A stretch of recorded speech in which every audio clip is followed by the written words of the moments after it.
Okay, back with the Kenwood Excelon KDC-X794. Now we're into the menu of the digital signal processing set. Press enter here, and this is where you can bypass the digital signal processing or go through it. In this case, we are going through it. Equalizer, preset equalizer. You have user defined, and then of course there's like jazz, rock, different settings. I'm not going to mess that up because I have my manual set. Let's go into that. There are 5 bands. Band 1, which of course is the lowest frequency. I don't remember the frequencies off the top of my head. I'm thinking this is somewhere around 65 hertz. You'll notice you have a little graph here that as you adjust it shows you the curves, basically the peaks and valleys of your settings. Band 1, we go down to the gain, which this is set on a +5, +5, and it goes up to a +9 as well as a -9. Take it back down to 5. And then we've got effect on. If you turn this on, and you'll notice on this bar graph here that this kind of equals out. It takes the very lowest frequencies and just basically boosts them all the way across up to about probably about 250 hertz, maybe right below the 1 kilohertz. This is really nice. In most cases, this has a separate bass boost, and that's not what this is. It's not an overpowering kick up of the bass. It's just kind of a nice little push if you've got some songs, especially on MP3, that are a little lacking in the bass department. This is real easy to access, especially even driving down the road, and it's just on-off, and you've got your little increase in the lower frequency. We'll turn that back off. Go back up to the bands. I'm going to go through these quickly because we don't have a lot of time. Band 2, of course, we're moving up the frequency. 3, which is basically the mid-range, 1 kilohertz.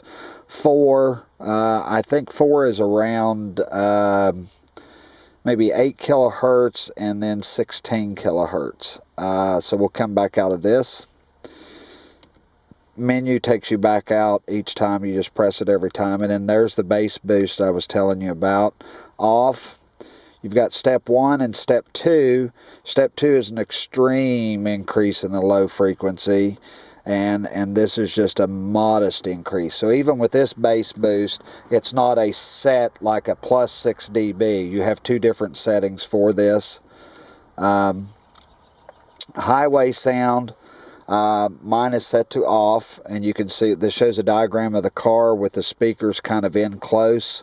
And as you turn it on, step 1, step 2, step 3, what it does is it gives you different attenuations in the sound field from bass, mid-range to treble, and you can pick which one sounds better. It's kind of a boost to cover for road noise. So if you're like in a big truck or something of that nature where you've got a lot of noise, this really comes in handy. Supreme Plus, of course, this is on or off, basically to cover where MP3s are the compressed music is kind of lacking in the upper frequencies. This helps smooth that out and bring it up, sound more like CDs, and it actually works pretty good. Position.